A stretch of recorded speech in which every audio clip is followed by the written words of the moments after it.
네, 안녕하세요. 안녕하세요. 네, 최근 전원을 배경으로 하는 예능 프로그램과 공예 문제 등 환경적인 요인으로 전원 생활에 대한 수요가 많아지고 있습니다. 현대 사회인 누구나 전원 생활을 꿈꾸지만 모든 것이 생소하기 때문에 쉽게 접근할 수 없는 것이 현실인데요. 오늘은 전원주택의 A부터 Z까지 이 분야의 전문 공인중개사 분들을 모시고 전원주택이란 무엇인지와 불법상 요건 그리고 세무적인 부분까지 함께 알아보는 시간을 가져보겠습니다.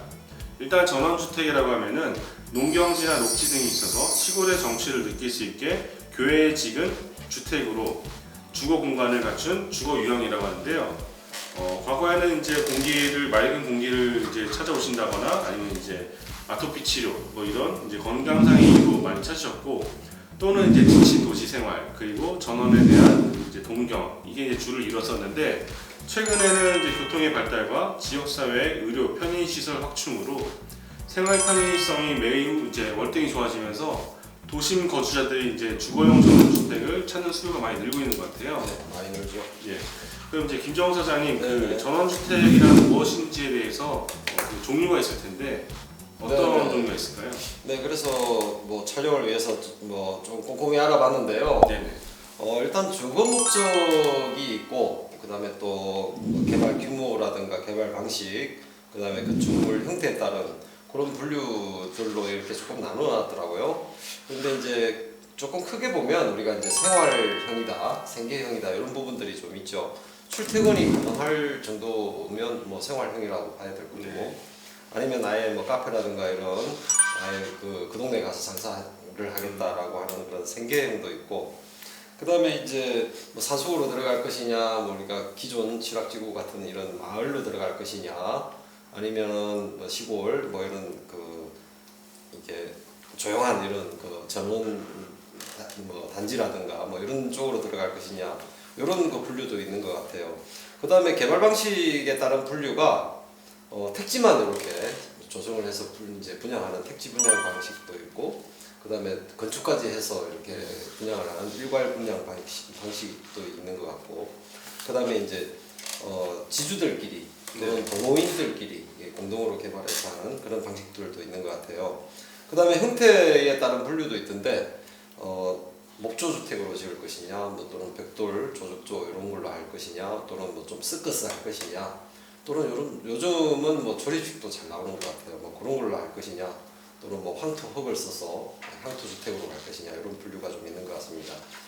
마지막으로는 이제 오늘 제가 강조하고 싶은 부분이 이제 나홀로 또는 뭐 두세 채 이렇게 이제 조금 동떨어져 있는 이런 그 단독 입지형이 있고, 타운하우스 같은 오늘 우리가 보고 온 그런 그 좀 규모가 있는 이런 타운하우스 같은 단지형으로도 구분하는, 그래서 단독이냐 뭐 단지형이냐 이런 구분도 있는 것 같습니다. 네. 그러면 그 이제 타운하우스랑 단독 입지 그거에 대해 좀 더 자세하게 설명해 주실 수 있을까요? 예, 그 단독 입지형은 아무래도 그 장점은 뭐 조용하다. 홀로 나만의 공간 또는 뭐 마당에 텃밭을 이렇게 짓는다든가 내 프라이버시를 갖다가 뭐 이렇게 마음껏 누릴 수 있는 그런 장점이 있는가 하면 그 집을 사놓은 집을 살 수도 있지만 땅을 사가지고 또 이렇게 짓기 위해서는 뭐 도로를 접해야 되고 그런 또 이런 건축 허가 문제 이런 것들도 조금 불편할 수 있고, 무엇보다도 치안 문제 이런 것들이 조금, 그 다음에 더 심각한 거는 좀 외롭죠. 외롭고 좀 심심하고 그런 것들이 단점이라고 그러면 반대로 단지형 같은 경우에는 그런 부분들이 다 해소가 되죠. 관리비도 이렇게 절감이 될 것이고, 아무래도 도심지에서 살던 그런 그 우리가 그 어떤 안전성 문제라든가 공동의 관리 시스템이라든가 이런 부분들이 장점이 될 것 같아요. 네.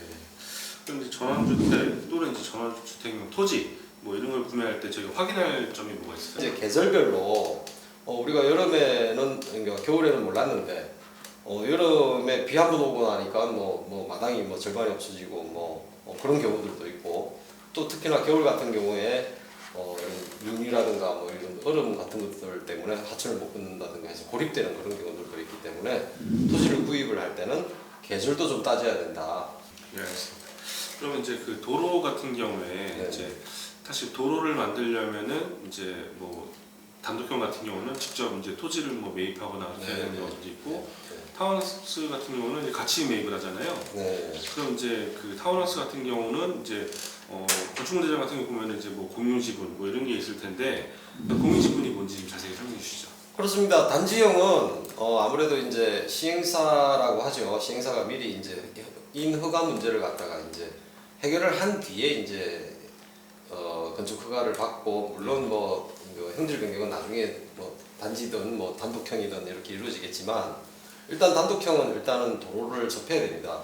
안 접하고 있다라고 그러면 맹지기 때문에 그 도로 내가 출입할 수 있는 부분을 일단은 매수를 해야 되고 아니면 뭐 사용료를 지불한다든가 이렇게 할 수밖에 없고 그 도로로 접하는 땅을 갖다가 내가 매수를 하면서 이건 하나 팁인데 돈으로 주고받고 하는 것보다 내가 이 도로로 연결되는 땅을 나한테 주면 내가 가지고 있는 맹지 중에 일부를 띄워주면 서로 윈윈하는 효과도 있기도 할 수 있고 복잡하죠 조금 복잡하고 타운하우스나 이런 말씀드리는 단지형은 아무래도 도로 우리가 공유지분이라 그러면 도로 포함해서 뭐 경실이라든가 뭐 주차장 이런 것들이 전부 다 이제 공유지분인데 건폐율에서는 좀 손해가 생길 수 있지만은 내가 쓰는 전용 면적 외에 반드시 도로 지분을 별도로 가져야 된다.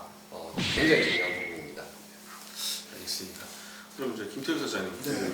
이제 수도권 전원주택이 요즘에 각광받고 있다 이렇게 말씀을 드렸는데 이제 수도권 전원주택의 어떤 특징 뭐 이게 뭐가 있을까요? 장점이라면? 일단은 수도권이라고 하면 가깝지 않습니까? 네네. 네. 출퇴근까지도 가능하다.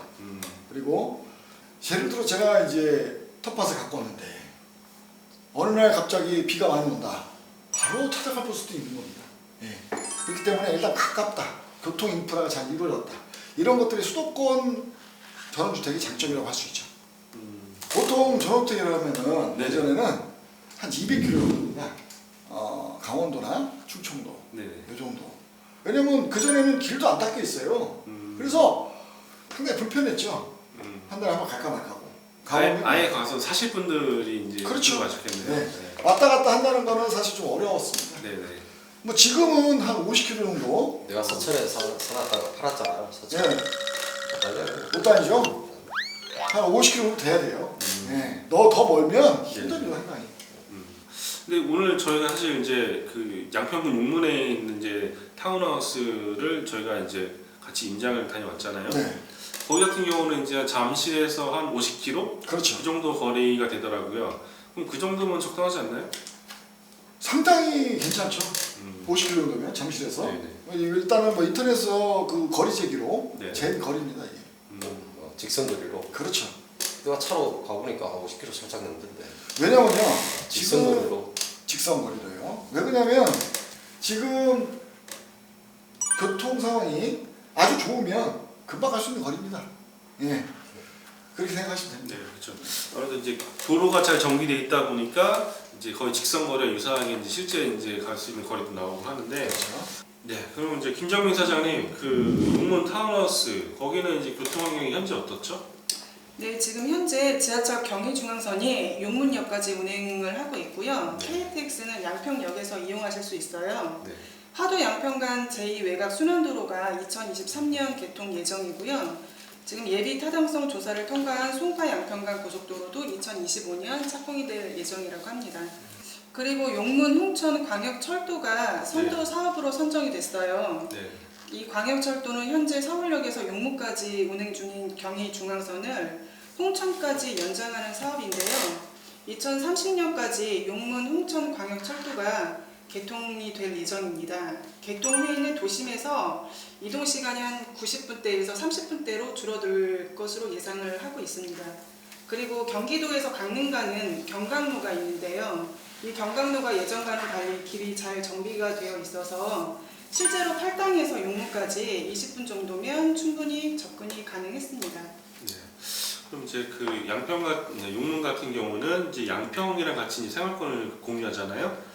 그럼 이제 용문 거기는 이제 생활 인프라나 뭐 교육 환경 이건 현재 어떻게 되어 있어요? 네, 생활 인프라 시설은 용문 시내와 양평 시내를 통해서 이용이 가능한데요. 10분 거리의 양평 시내만 나가도 병의원과 대형 마트, 자동차 정비 등이 가능하고 양평과 용문에 전통 5일장이 서기 때문에 지역 특산물을 쉽게 접하실 수가 있습니다.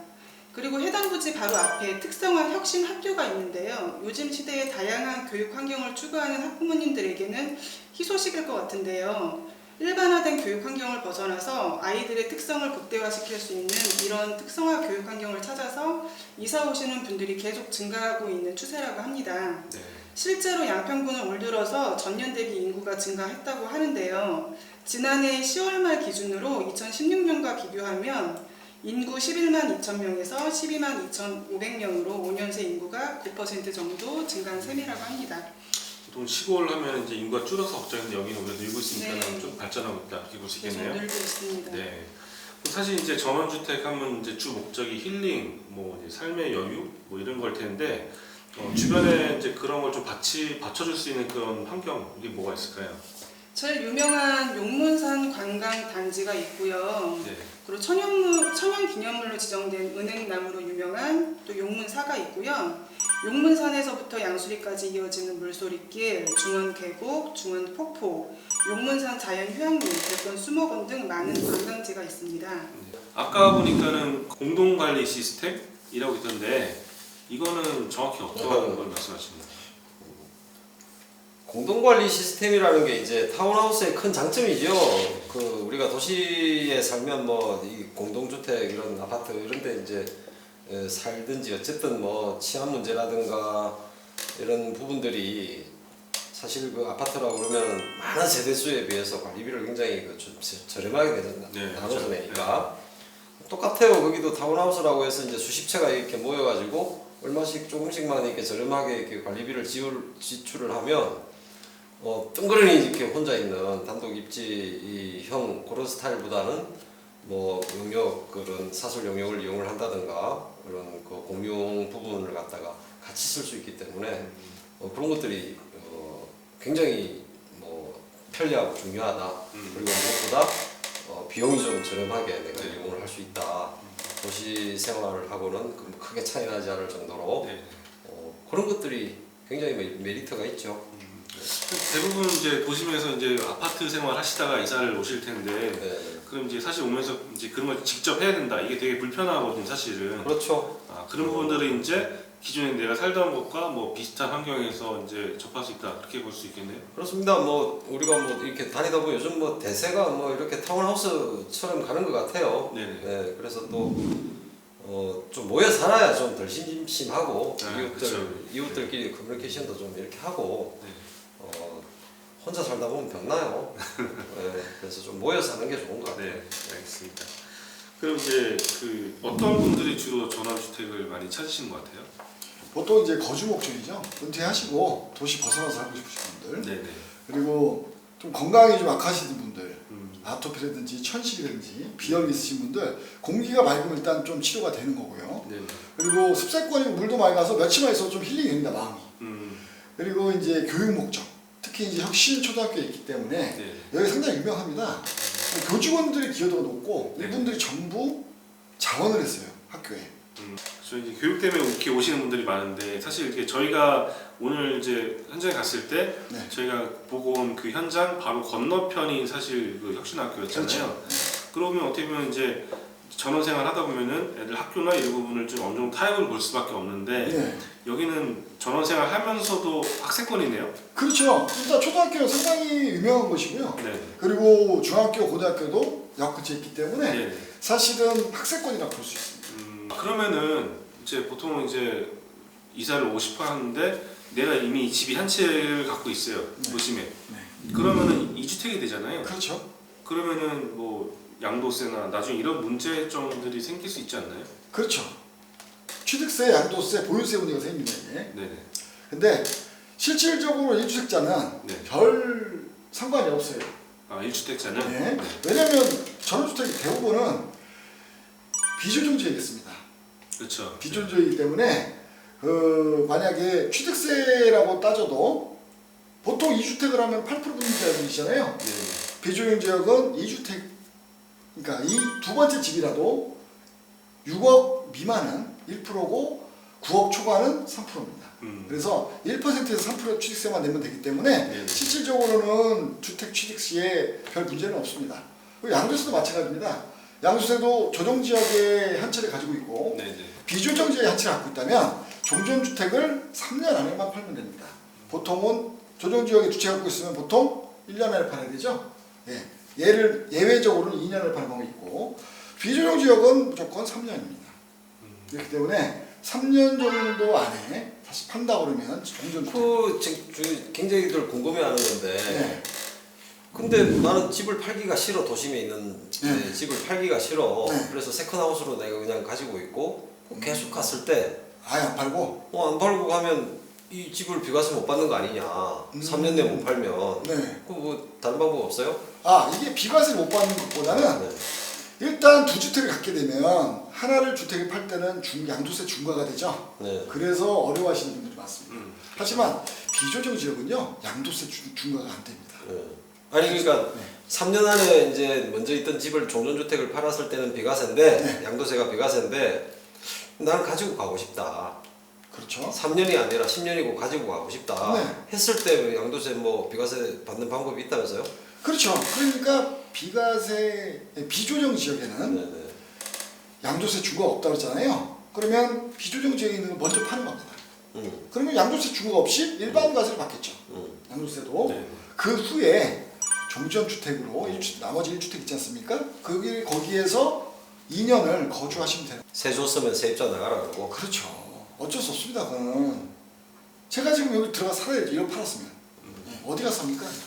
그러니까 이제 지금 이제 만약에 내가 주택 갖고 있고 이제 전원주택을 샀어요. 네. 근데 나중에 이제 팔 때 전원주택을 먼저 팔고 그렇죠. 다시 난 도심으로 갈래 했을 때 2년만 더 거주하면 이 집을 팔 때도 아무런 문제가 없는 거네요. 그럼요. 그렇기 때문에 근데 중요한 게 뭐냐면 2주택을 미리 갖고 계세요. 그리고 비좋은 지역을 또 샀다. 이 취득세 문제부터 발생. 그렇죠. 이때는 3주택이기 때문에 아무리 비조정 지역이라도 취득세 8%를 물게 됩니다. 이거 잘 생각하셔야 돼요. 그리고 2주택 이상자들은 세무사 상담을 하셔야 돼요. 왜냐하면 보유세도 늘어납니다. 재산세, 종부세. 이거 생각 잘 하시고 하셔야 됩니다. 근데 1가구 1주택자들은 사실 비조정 지역에 살게 되면 보유세 걱정하시는데 보유세 걱정 안 하셔도 돼요. 공시지가로 갑니다. 비조정 지역은 공시지가가 낮아요. 그렇기 때문에 사실 문제가 별로 없는 거죠. 세금에서는. 네. 오늘 저희가 임장을 다녀온 전원주택 부지 영상입니다. 함께 보실까요? 약 80여 세대의 타운하우스로 현재 토지 조성 공사가 진행 중입니다. 지금 영상에서 보시는 부분이 1차 분양분 토지입니다. 위쪽으로는 벙커 주차장의 모습도 보이고 있습니다. 약 18세대로 현재 분양 중입니다. 저희가 오늘 보고 온 데가 이제 뭐 좀 규모가 컸었는데 한 번에 다 하는 게 아니라 나눠서 한다고 들었어요. 근데 이번에 어떻게 분양하는 거죠? 네, 분양 세대는 4개 단지에 총 80여 세대로 순차적으로 나눠서 분양할 예정이 있고요. 네네. 1차 분양은 약 20세대로 지금 분양을 하고 있고요. 나머지 세대도 차례대로 분양 예정이 있습니다. 그럼 여기 이제 분양가는 어떻게 되나요? 네, 분양가는 오늘 거진 확정이 난 것 같은데요. 평당 뭐 한 115만 원 정도. 앞이냐 뒤냐에 따라서 조금씩 다른 것 같은데 평균 한 115만 원 정도. 그래서 100평이다 네. 라고 했을 때 한 1억 1,500, 150평이다 했을 때 1억 한 6천 전후. 네네. 그 정도 될 것 같습니다. 그리고 네네. 여기에 건폐율이 일단 보존관리지역이기 때문에 건폐율이 20%, 용적률이 80%이기 때문에 네. 100평이라고 한다고 그러면 20평 바닥 면적 20평의 건축을 4층까지 지을 수 있는데 전원주택은 뭐 4층까지는 안 짓죠. 보통 한 2층 수준 요 정도로 가능할 것 같습니다. 예, 알겠습니다. 네, 최근 이제 수도권 아파트값이 많이 고공행진을 하고 있습니다. 그래서 은퇴를 앞두신 분들이나 도시 생활에 지치신 분들, 그리고 자녀를 특성 학교에 진학시키고자 하시는 이제 부모님들도 많이 계실 텐데요. 용문은 서울에서 멀지 않은 곳에 위치하고 있고 양평이 시로 승적을 앞두고 있는 이제 현재 상황에서 교통 인프라가 더 좋아질 예정입니다. 그렇기 때문에 도심 편의시설을 이용하면서 전원 생활을 누릴 수 있는 그런 이제 지역이라고 볼 수 있는데요. 네, 오늘 전원주택에 대해서 함께 알아봤는데요. 이 영상이 전원주택을 이제 궁금해하시고 또 이제 현재 알아보고 계시는 분들에게 좀 많이 유익하셨으면 합니다.